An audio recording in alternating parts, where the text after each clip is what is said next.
Okay, there was pillar on that angle. That's how we don't use that wall to pass it 2 inches. So you have to take it all the way to this place now. Then this girl is open. Now, okay. So we have taken it. We just face it down straight. This is one of the big closet on the ground floor. That the up we have that jacuzzi and all that.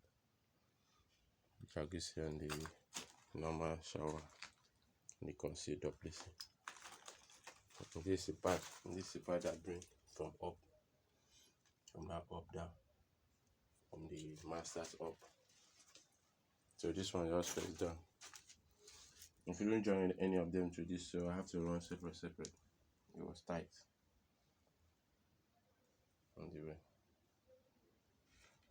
And the shower gel. So the 2 inches just pick the shower gel and the floor gel, while the wash hand basin goes on this one.